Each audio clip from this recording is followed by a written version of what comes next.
are now on the ferry. We're going to take the exact same journey to France as those soldiers did on D-Day. So see you in France. Do you think we as a society have learned from the mistakes of World War II? I believe we have, as we have not had the Third World War.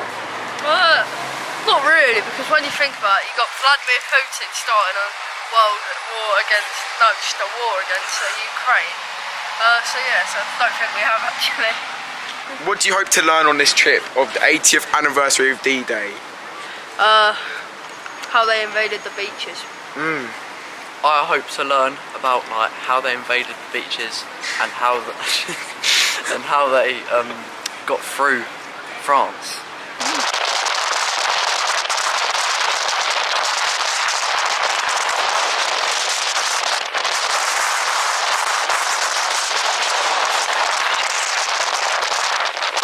Hello, we are 5 hours and 20 minutes through our journey to France.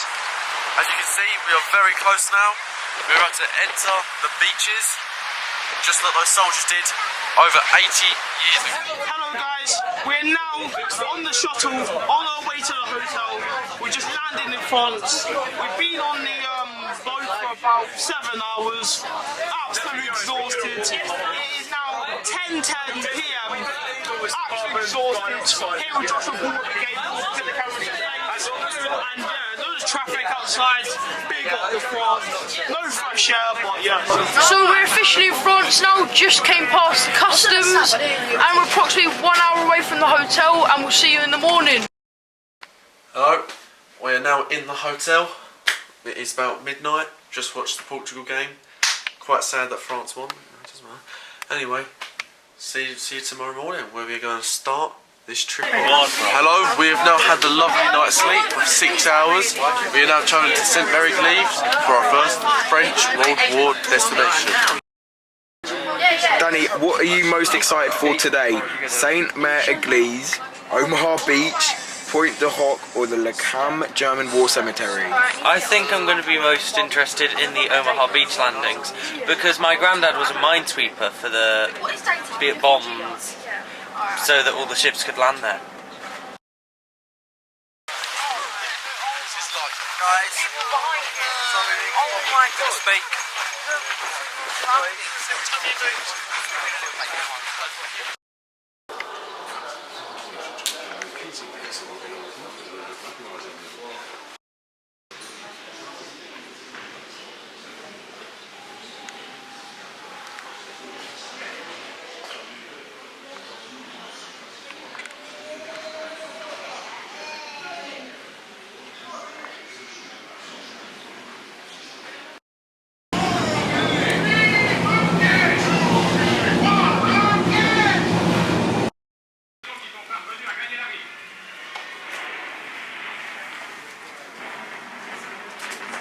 Parallèlement à l'action menée par les unités débarquées, de nombreuses divisions de parachutistes ainsi que des troupes aéroportées lancées au moyen de planeurs atterrissent derrière les lignes allemandes. Daniel, what part of the museum helped you most understand what happened on the Normandy landings of D-Day?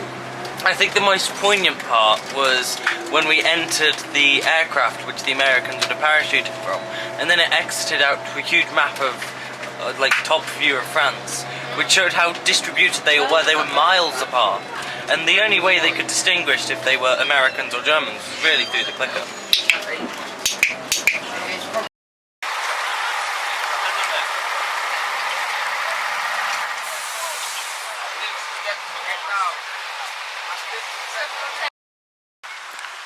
We are here at Le Cam Cemetery, which is a German cemetery in France.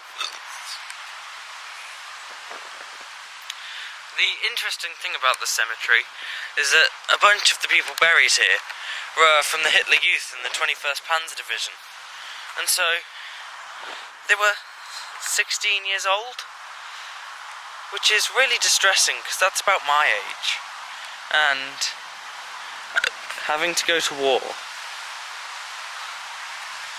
Another couple of things to mention of note is that most of these graves have 2 or more people.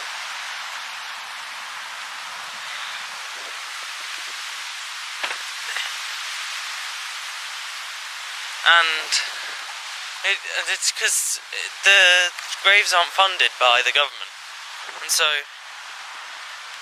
how are you gonna set all this up, figure out all the names, and get caretakers to plant flowers, which is why there's a bunch of oak trees. For instance, in that mass you see there's about 200 unnamed soldiers who gave their lives for Germany. I mean, just look at the scale of this.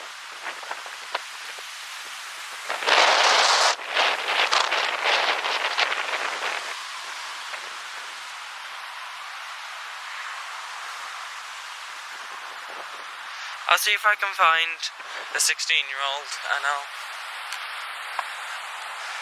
show you his name. Thought I'd also mention Ein deutscher Soldat. I'm assuming that means a soldier we don't know who he was really, which is quite distressing. You go fight for your country and think, oh yeah, I'll die with honour, and then you don't even remember your name. That's quite nice. Someone's laid a few pennies out.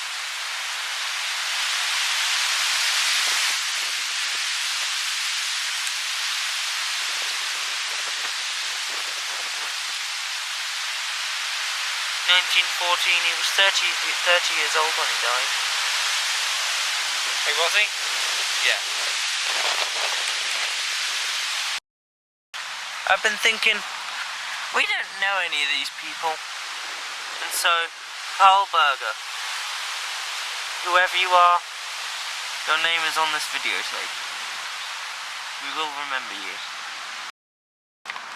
Also, while we're on the topic of random people, Joseph Wysiadka. Sorry about that butchering of your name. If I remember, I'll do some research on you when I get home. And find out more about you. To really give a scale to the entire thing, I'm at the top of that mound, and those are the size of my mates. I mean, just look.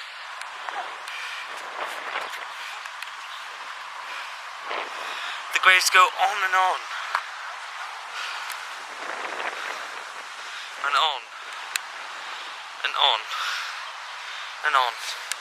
Fought in Omaha, Yeah? although he was British, so it's American time. Yeah. And long story short, we know about the story of this guy there that's called Hoppy. Oh, you videoed me right now. Yeah. Oh, I do. We know about this guy called Hoppy, and what he did was he was known as Hoppy because the amount of luck he had. However, sadly, and in a way, this is obviously not funny, but it says in a comedic way that the one day where he wanted the most luck, he did not have luck. However, this friend who I got interviewed his son, luckily did survive, and it feels like he was able to tell that story in his later years and got to return to Normandy many years later and pay tributes to his friends. So it's nice. Well, thank you. And so, rather than twinning, we've done something really nice, and they've planted a forget-me-not, which is the German flower. How do I show this name? For, you might not be able to see it, Hubert Wasserka, who was born on the 19th of the 1st of 1928, and died on the 30th of the 10th of 1945.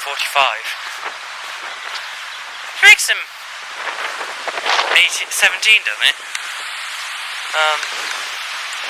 But he was probably involved in 1944 then, and imagine having to live through that, seeing all of your friends die you had just met, really.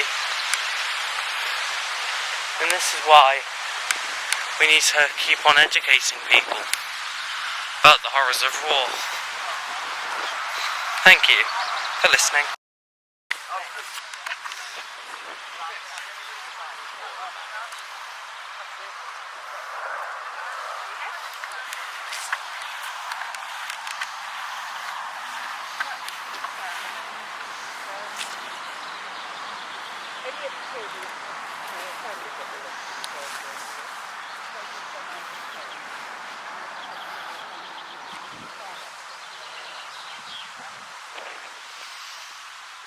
In memoriam.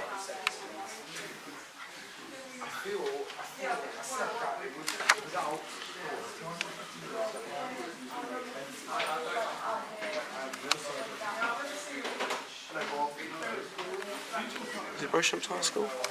Yeah, Beauchamp High.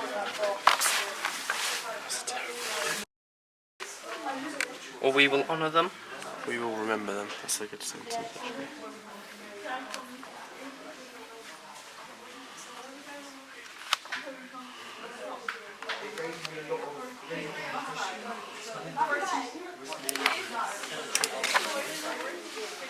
Hi guys, I'm here again today with Finley Chamberlain. Hello. Finley, have you seen anything interesting so far? Yeah, I saw this really beautiful quote from President Reagan Yeah. on, I think it was like June 6th, 44? No, 1984. 1984, oh Yeah, yeah. it's quite surprising. Yeah. And it was about like how all the Rangers never gave up and kept on trying. Like if one got shot, another Ranger would come down. So what is this brilliant quote, Finley? It basically just shows how hard working they were and how much commitment they put in to help other countries and our country. There is always discipline. Yeah. Anyway, let's test his knowledge here using this very quiz board. Finley, how high do you believe the cliffs were that overlooked Omaha in Utah? They were bigger than Well, I believe There is one way you need. they're about. I mean, I would probably say 150 meters, 200. Oh, it's not quite that high. It's 110 foot. And that's in meters. What? 110 foot is not in meters, no. 110 foot is in feet. That's about like 35 meters, something like that. Oh, okay. Well, that's Bit far off, unfortunately. Oh, it's fine. Ladies and gentlemen, come back for part 2 by Finley Chamberlain. Answers questions on specific points of interest. Yeah. Ladies and gentlemen, excuse the windy conditions. Today we have Finley as he interviews Aidan on some facts of Pointe de Hoc. Speak loudly. Basically, Move over. was the cliff overlooking Omaha and Utah In feet. in feet. Meters up. I'm gonna have to say, I reckon 85 feet. Oh, that is very close. In fact, it was actually 110 feet high. 110 feet high, quite far off 85 feet. It was 10 feet wide. Okay, today we're here on Normandy Beach. We're in one of the bunkers, and if you look up from it, you can see the ceiling, which is very strong, which is the whole artillery, and anything that hit above it wouldn't crush or crumble down.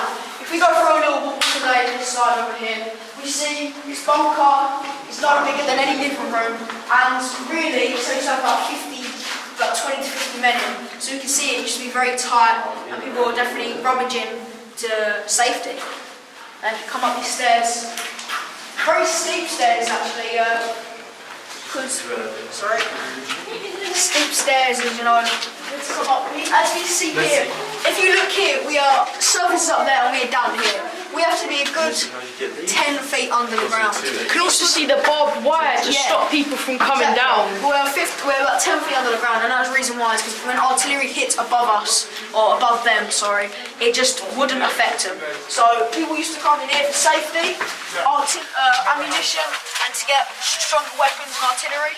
And that is the bunker. If we go up here, we can see the rocks. Now these rocks are not very structured in a bit of a mess. Excuse me guys, Excuse me, guys. Right, guys, Make way! Make way, please. Excuse me. the cameraman comes up with me. Yeah. See, it's a really tight, You may come in, sir. You may come in. Tight space. And here we can see this was usually lifted up, and men were either evacuated when the chambers And it also could be for shooting other people as well. No, it's just to evacuate. No, it could be as well. It's evacuation because when people used people used to come into the thing. They used to evacuate out here because they would get bombed or gassed.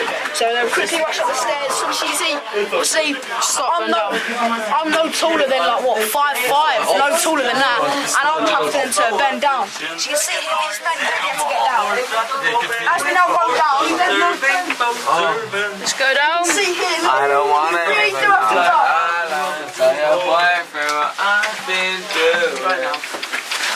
I got you.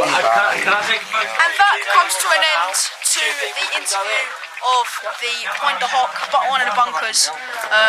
Yeah. As you can see, it's very windy out here, and that's why we struggled before the soldiers and troops to get up and actually camo bricks. You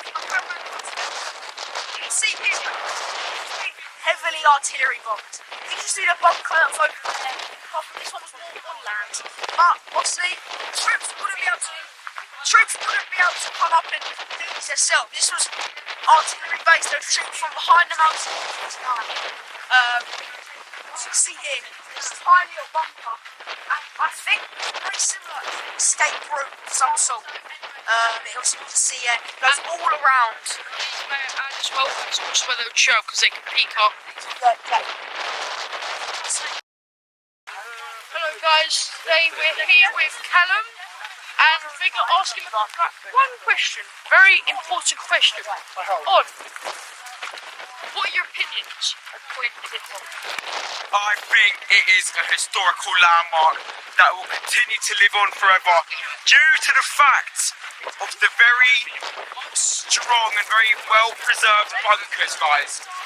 As we can see here, we have some strong stone used by the Germans, and it still stands to this day. So I think it will last for a very long time. Thank you. Can I also add an extra question? Of course. How would you feel just by looking at the craters in the ground and look at the bunkers as well? I mean, it just sends you back 80 years, really. And this is Finley and this is McRae. And then today we are going to interview him. So, can I just get your opinions on Point de Hoc? Point de Hoc is a great place, used by the Germans in D-Day. Excited to learn about. How does it feel just being here right now? Nice to see it from the other side, to see the German side rather than the other. And can I also ask one last question? The craters in the ground, how does it feel just seeing how big they are? It's quite scary to see they were firing at the Germans. Yeah. And Germans are firing against the Allies. Thank you everyone, this is Finley Chamberlain signing. Okay, who am I here with today? McRae. McRae. Alright, McRae, can you let us know what's going on here then, please? So there was 225 rangers. Yep. And only 90 of them ended up scaling up the hills. What hills are we talking about here? To get here to Point de Hoc. Point de Hoc, wow, yep. And 96 were killed and 138 were wounded. 96 were killed, wow, we can see here. And 32 missing during the battles of Ponty and de Hoc and Omaha Beach. Anything you'd like to add there, Finley? As I say, I just can't imagine what they went through just to get up that. I heard about like their ropes breaking, so they've got nowhere to get up. So that's using ladders, which is really impressive. I wonder where they got their ladders from. Like, did they craft them? Yeah. Did they get on the boat for backup? Well, hey everyone, this is Finley Chamberlain. I'm just going to read you the French sacrifice. It's really quite sad. More than 90,000 French soldiers died defending France in 1939 to 1940. Just think of the amount that has just been said. 90,000. That's a lot. Another 58,000 soldiers and approximately 20,000 members of the French resistance died fighting alongside the Allies. That is a lot of deaths. And exactly what time period was this? This was during World War II, 1944, D-Day, the landings. Yep. And then the French 2nd Armoured Division came ashore on nearby Utah Beach and suffered over thousands of casualties. Thousands of casualties. That's just mental. Thousands. Think about a lot of people. I just can't believe it. Thank you everybody. Hello guys, guys, today we're at Omaha Beach in Normandy, and it just seems so different than what we could have imagined. From 80 years ago, there's been a world of a change. From the voids, from the guns, to this lovely beach. We mustn't forget what happened here 80 years ago. Forget now. So guys, this is Omaha Beach. This is where the soldiers, they would have come in here. The soldiers would have come here on their boats from England. Or actually, this is where the American team landed. We had to travel all the way up here under heavy gunfire. And they had to apply pressure whilst they waited for backup forces to arrive. It was not an easy mission. As you can see, they had a very long way to travel. If we zoom in, that monument's where they had to get to. Not an easy task for the USA soldiers. Okay guys, this is recreation of what American troops had to do. D-Day, Omaha Beach, let's go. Let's go.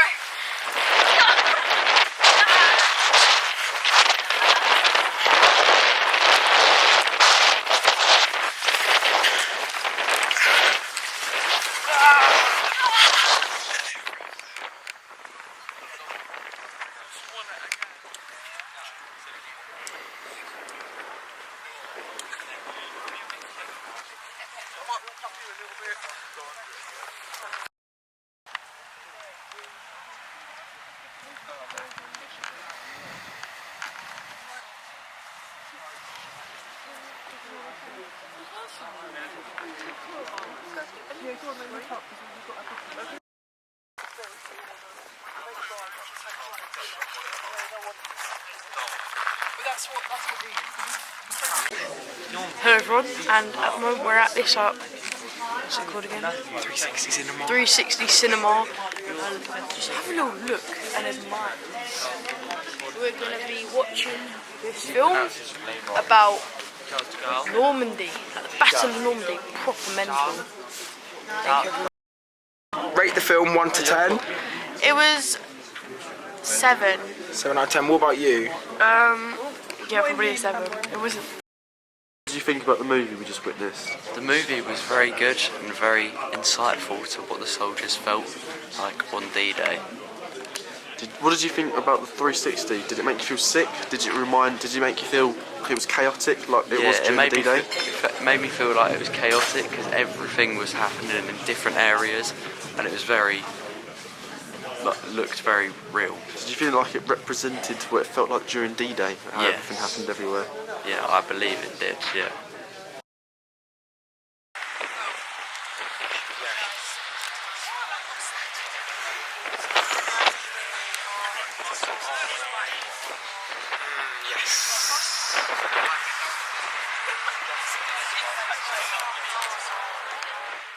So guys, we're currently on our way to the memorial. Right over there, it's quite a massive one. Hello everyone, I'm with my trusty other cameraman, Jacob.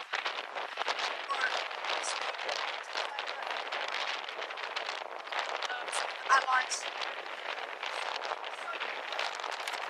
Like, my cameraman can actually see the ranks of each person so connected. There's 19 ranks, and on each pillar, look, see that there, 120. That's just on one pillar, and there's got to be roughly 50 pillars, maybe even more, maybe even 100. So if we're doing that, we could be up to thousands of people here being dying. How does it feel, like, just seeing the amount of names?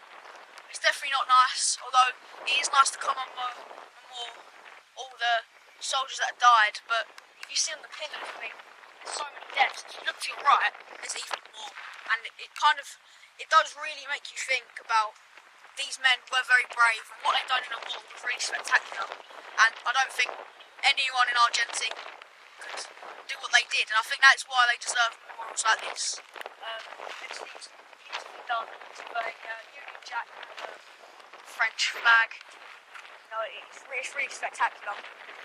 and it's unfortunate that this many men died. I think every pillar, 120, 121, 125 south. I see 133 up there, 139. It's just 159 now. It's just so many deaths, but I do think that they can all rest in peace now, and I do think they enjoyed serving. Well, not enjoyed, but they did serve our country, and they should be proud of that, and we are proud of them. Thank you very much. Today we're here with, what's your name? Martin. Where are we at? We're at the memorial for the ninja. Yes, and how does it feel being at the Normandy Memorial? It's really tragic to see all of these names, and they were so young, most of them. And it's really, really sad to see, as it's so beautiful, and it really shows how sad it is. Yeah, if you just step to the side for me really quickly, and we zoom in there, and I'll zoom in over there, it says the number of deaths on each pillar. So what does that pillar say? Is it to the right? Yeah, it says 139. 139. It's crazy. How does that make you feel? It's a pillar that's full of 120 men dying. Well, as I said, it's really tragic to see, and it just shows how, like, horrible it really was. But I don't think it really shows all their individual pain, you know? Okay, that's very good, thank you. Okay, who are we here with today? Here with Reese. Reese, okay, what can you tell us about this pillar? This pillar shows the ages of the young men who were fighting in Operation Overlord. And what was Operation Overlord? Can you talk us through that, please? Operation Overlord was the operation to storm the beaches of Normandy and furthermore liberate France from Nazi control. Right, okay. And from here, what are these numbers? What do these numbers represent? These are the ages of the young men who were fighting in Operation Overlord and storming these beaches. What are your mixed emotions on this? Seeing how you see some obviously being 41 and some obviously I can see 18, 19, 6. Like, I see a lot of young numbers here. Yeah, obviously it's quite horrible. See, in the case of the younger men, obviously a lot of them could have been quite nationalistic. They were drafted or they volunteered. I don't know if a lot of them really knew what they were really getting into, the horrors of war, what they would encounter, and if they survived, what they would have to deal with later in life. Amazing, okay. I'm just going to walk down to the side. Can you talk about this middle part for us? Middle part. Yes. So, what do these flags represent? Like, what does this tell you? Well, obviously that's the flag of Great Britain and the flag of France. Yeah. Obviously these were two countries who were involved with Operation Overlord. Yep. Obviously the French were helping, they were currently under Nazi control at this time. Yep. They were helping out with intel, cutting off German supply lines, Yep. and the British led the attack along with America and Canada. Oh, amazing. To liberate France. Yeah. Okay, and who am I here with today? Hi, my name's Harry. Harry? Reese. Reese. Okay, we've had Reese on previous interviews, but this is Harry's first interview. Harry, can you start the interview by reading out what this wall says, please? Yeah, of course. So obviously here it's quite an important quote. It shows us to commemorate and remember what these men died and fought for. Yeah. So here are remembered with everlasting gratitude the soldiers, sailors and airmen in the United Kingdom. So I think it's really important that we show respect to not only the soldiers who fought in the land, but also the sailors and pilots who fought in the air and the sea, because it was crucial to the war efforts. Yeah. Do you think that it was just the soldiers, or do you think there was more to it? You know, we're talking about the airborne division. Do you think? Yeah, definitely more to it. Yeah. Because obviously the airborne division massively helped with the D-Day taking of France. Yeah. And then without the sailors, without the boats, we wouldn't be able to get the landing craft to the beaches. Yeah. Which is very amazing, thank you. And Reese, can you tell us anything more about this quote, please? Yeah, so when they died, it really shows obviously these men, they grew up in nationalistic times, and they saw the amount of pressure that Europe was in with the great force of Nazi Germany arriving them, invading them, occupying them, and they saw these and they saw this news happening, and they thought, you know, we really have to play a part here. We have to contribute to freeing these countries in Europe, you know, our allies, and they really did a great job with that. So they are remembered for the contribution that they made. Yeah, no, of course. And I do want to pick up on what Reese just highlighted there.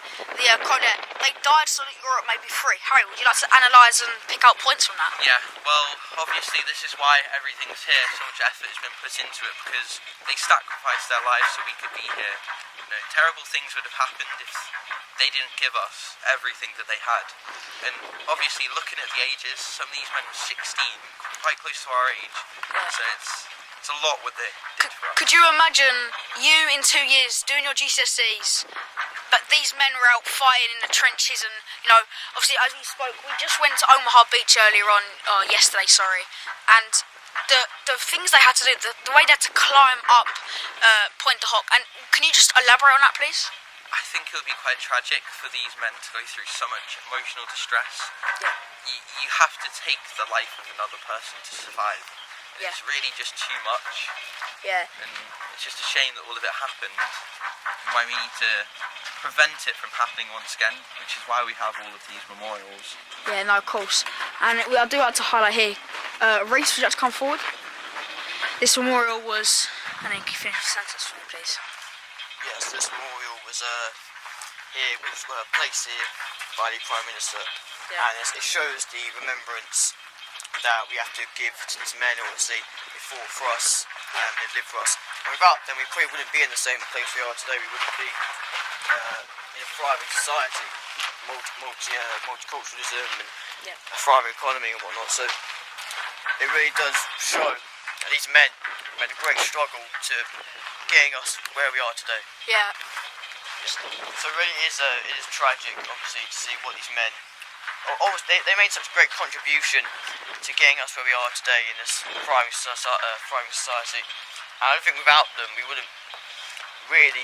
I think perhaps we take things for gratitude, where we don't realise that without these men, we perhaps couldn't be in the place we are today. Yeah, amazing. Thank you very much. And thank you, Harry and Reese, for that. And lastly, you've come to Finley. Right, so, sorry boys, can I just have you standing, sort of, you three just there, and obviously, what's one thing that, Finley, we'll start with you, what's one thing that you really took from this memorial? Obviously, you can see it's beautifully decored, and it's just amazing scenery, isn't it? Yeah, for me it's just the ages. It's mental. Ages, like, yeah. Like 16 years old, I could not do that.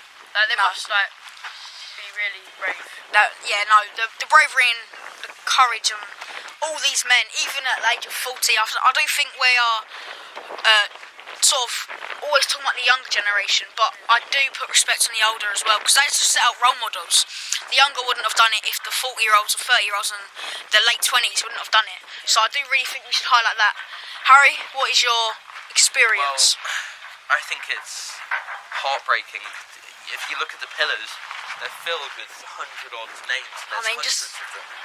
I mean, it's just even up the walls here. Yeah, Harry, can you come? Wow, you can see here. Look, the ages is just mental. Yeah. It's like we've got 18 years old. And the really important thing, I think, they're all equal depending on their rank.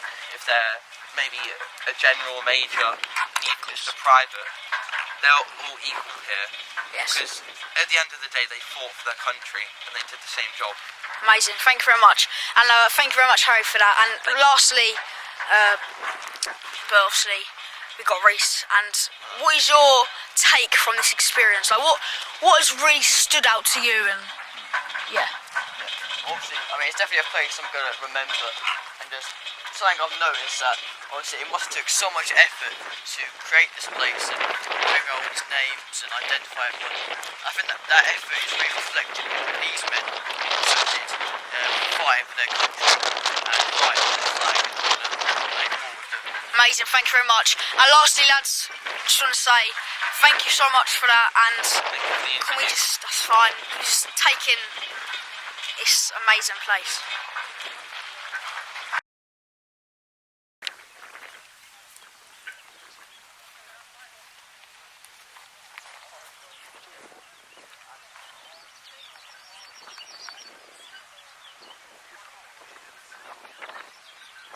So here we have two nurses who bravely gave their life during World War II as they were trying to save more lives. There had been an attack that day where they already saved 75 lives. Later that day, they went back to go and save more lives, but unfortunately these brave nurses were killed in action.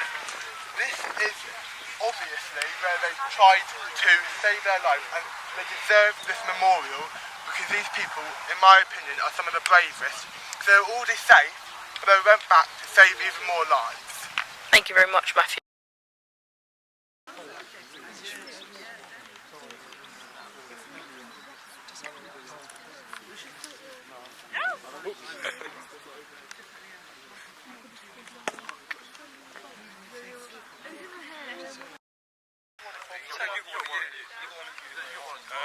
So what might be like? Perfect. We are totally going to make you stand and hold that quite a bit now. Enjoy the moment.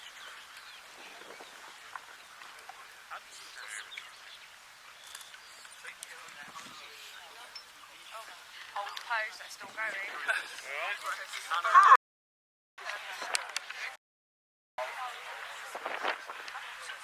La Tapisserie de Bayeux. And it's about something that happened nearly Norman Conquest 1,000 years ago. Yeah. And then all the pictures. And then Camus carrying a massive box for the cemetery. I like the Eternity one, but you know, one of the ones that hasn't got the biggest section. Yeah.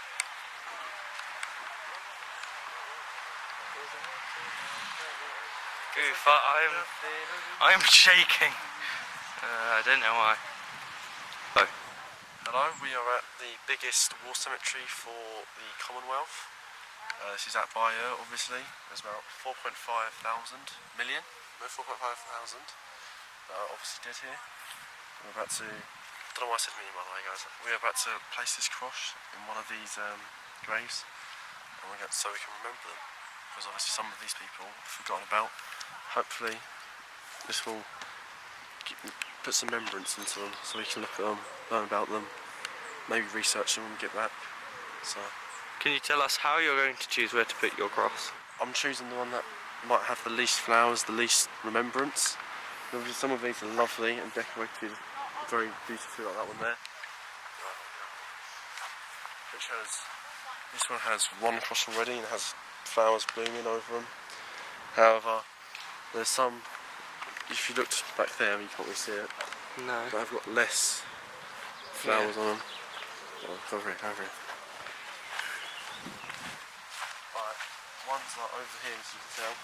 It's not very, although it has a cross, there's nothing there to represent it.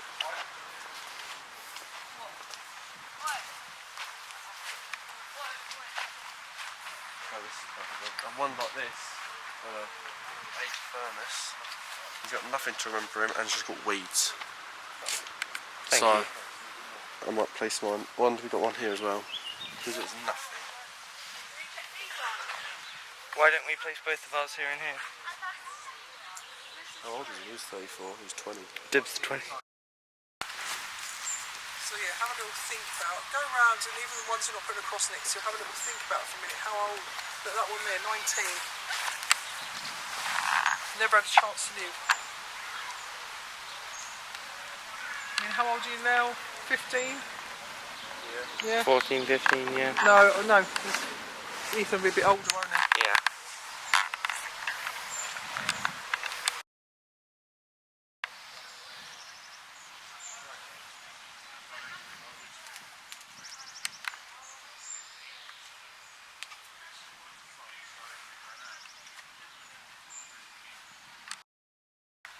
Maybe they were part of the Commonwealth? I have no clue now. They're part of the Commonwealth in some way. Maybe they are. Maybe they Works with the... No, maybe they fought for. Maybe they worked for. Maybe they were born in Germany but moved to the Commonwealth country and fought for the Commonwealth. So they're remembered here. Or maybe they're buried here to signify how, even though we had to fight during the war, we're united in death. I think I'm going to lay my cross next to Corporal L.J. King of the Durham Light Infantry, who died when he was 24.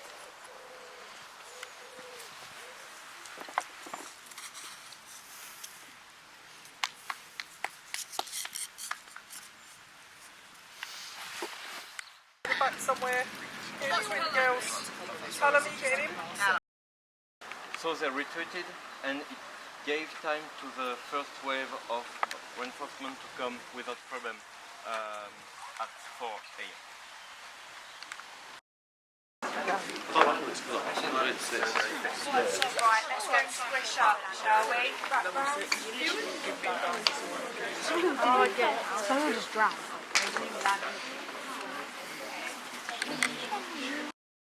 And he explained that they just looked on the direction of the glider, but did absolutely nothing. So